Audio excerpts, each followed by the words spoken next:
അൽഹംദുലില്ലാഹ്. ബഹുമാനപ്പെട്ട റസൂലുള്ളാഹി തങ്ങൾ പറയും, എൻ്റെ ഖദീജ, ലോകത്തൊരു പെണ്ണിനും എൻ്റെ ഹൃദയത്തിൽ ആ സ്ഥാനം പിടിച്ചെടുക്കാൻ കഴിയില്ല.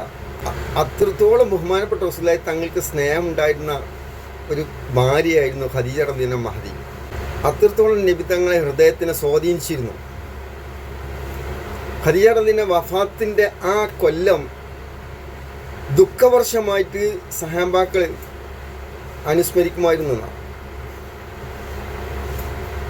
അത്ര വലിയ പ്രയാസം ഉണ്ടാക്കിയ സംഭവം വളരെ ദുർലഭമായിക്കൊണ്ടാണ് നബിതങ്ങളെ സ്വാധീനിച്ചത്. എൻ്റെ പ്രത്യേകത, നമ്മൾ ആരും തന്നെ ഒരു പൊടി സ്നേഹിച്ചതിൻ്റെ മുകളിൽ കല്യാണം കഴിച്ച്, ഇഷ്ടപ്പെട്ടതിൻ്റെ മുകളിലാണ് കല്യാണം കഴിച്ച്. ആർക്കായി വ്യത്യാസം ഉണ്ടോ? എന്നാൽ ബഹുമാനപ്പെട്ട ഖദീജ റളിയല്ലാഹു അൻഹ നബിതങ്ങളെ സ്വീകരിച്ച് സ്നേഹിച്ചതിൻ്റെ മുകളിലാണ്. ഒരു സ്നേഹം ഉണ്ടാവാൻ വേണ്ടിയിട്ട് പ്രവർത്തനത്തിനെയാണ് മനുഷ്യൻ ഡിപ്പെൻഡ് ചെയ്യുക. ഇതാണ് സ്വാധീനിക്കുക മനുഷ്യൻ. അതായത് ഖദീജ റളിയല്ലാഹു അൻഹ നബിതങ്ങൾ അങ്ങോട്ട് കല്യാണം അന്വേഷിച്ചാൽ ചെന്നത്. ഇവരെ ദാമ്പത്യ ജീവിതത്തിൽ ലോക അവസാനം വരെ വരുന്ന മനുഷ്യർക്ക് മാതൃക വെച്ചിട്ടുണ്ട്. പ്രവർത്തനത്തിൽ കൂടെയാണ് മനുഷ്യന് സ്നേഹം ഉണ്ടാവുക. ഇതിൻ്റെ കാപ്പട്ടി അടിസ്ഥാനത്തിലാണ് സ്നേഹിച്ച് പ്രത്യേകിച്ചും കല്യാണം കഴിച്ചാൽ അത് ഡിസോർഡർ ആവാനും പിന്നെ അത് കൂടാതിരിക്കാനൊക്കെ കാരണം ഉണ്ടാണ്. എന്നാൽ ബഹുമാനപ്പെട്ട റസൂലുള്ളാഹി തങ്ങളുടെ വിശ്വസ്തത, കച്ചവടത്തിൽ കാണിക്കുന്ന ഉത്തരവാദിത്വമായിട്ട് ബന്ധപ്പെട്ടുകൊണ്ട് ജനങ്ങളുടെ പെരുമാറ്റം, ഖദീജ റളിയല്ലാഹു മഹദിയുടെ കൂട്ടത്തിൽ സേവനത്തിനുണ്ടായിരുന്ന ജോലിക്കാർ ഖദീജ റളിയല്ലാഹു അൻഹയോട് പോയിട്ട് നബിതങ്ങളുടെ വിഷയങ്ങൾ മുഴുവൻ അവതരിപ്പിച്ചതോട് കൂടിയിട്ട് നബിതങ്ങളോട് അങ്ങേയറ്റത്തെ സ്നേഹം ആർക്കുണ്ടായി തീർന്നു? ഖദീജ റളിയല്ലാഹു ഉണ്ടായിത്തീർന്നു. എത്രത്തോളം രണ്ട് ആളുകൾ മരണപ്പെട്ടതിന് ശേഷമാണ് മൂന്നാമതായിട്ടാണ് ബഹുമാനപ്പെട്ട റസൂലുള്ളാഹി തങ്ങൾ ഖദീജ റളിയല്ലാഹു മഹദിനെ സ്വീകരിക്കുന്നത്. ഒന്നാമത്തെ പൾസ്.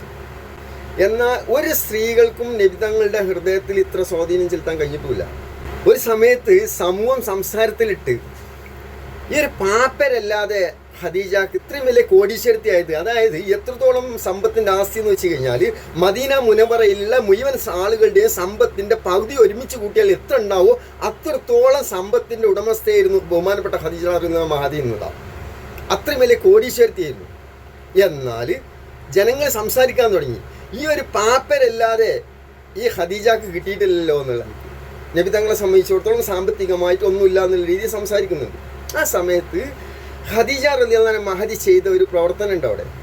നമ്മൾ കല്യാണം നടക്കുമ്പം വലിയ ആഘോഷമായിട്ട് സന്തോഷം ഉണ്ടാകുന്ന സമയത്താണെല്ലാം നാട്ടുകാരെ വിളിച്ചിട്ട് എന്തെങ്കിലും ഭക്ഷണം കൊടുക്കുന്നത്. ഇതേപോലെ ആ കാലഘട്ടത്തിൽ വല്ല ആളുകൾ ഒരുമിച്ച് കൂട്ടിയിട്ട് വലിയൊരു കല്യാണ പരിപാടി നടത്തി, വലിയൊരു സദ്യ ഒരുക്കിയിട്ട് ഖദീജ റളിയല്ലാഹു അൻഹ എടുത്ത പണി എന്താ വെച്ച് കഴിഞ്ഞാൽ, ഇനിയെങ്കിലും മനസ്സിലാക്കിക്കോളി, ഞാൻ എൻ്റെ സമ്പത്ത് മുഴുവൻ എൻ്റെ ഹബീബിന് കൊടുത്തതിന്, അതുകൊണ്ട് നബി തങ്ങളല്ല പാപ്പര്, ആ പിന്നെ എന്നിലേക്ക് നീട്ടിയാൽ മതി കേട്ടോ.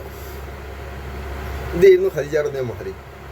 നബി തങ്ങൾക്ക് എന്തെങ്കിലും ഒരു നോവ് വരിക എന്ന് പറഞ്ഞാൽ ഖദീജ റളിയല്ലാഹു അൻഹയെ സംബന്ധിച്ചിടത്തോളം അത് സഹിക്കാൻ കഴിയാത്തതായിരുന്നു. ഒരിക്കലും ബഹുമാനപ്പെട്ട റസൂലുള്ളാഹി തങ്ങൾ ഖദീജ റളിയല്ലാഹു മഹദിയുടെ സമ്പത്ത് എടുത്തൊരു കുപ്പായം വാങ്ങിയതായിട്ട് ചരിത്രങ്ങളിൽ നിന്നും ആർക്കും കാട്ടിത്തരാൻ കഴിയില്ല.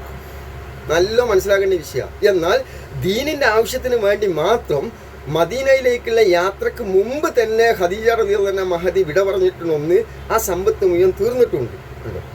എന്നാൽ ഈ കാലയളവിനിടയിൽ തന്നെ നിസ്കാരം ഫർളാവുന്നതിന് മുമ്പ് മക്കത്ത് വെച്ചിട്ട് തന്നെ എന്താകുന്നുണ്ട്, ബഹുമാനപ്പെട്ട ഖദീജ റളിയല്ലാഹു മഹദി ആദരവായ റസൂലുള്ളാഹി തങ്ങളോട് ഒരു അപേക്ഷ കൊടുക്കുന്നുണ്ട്.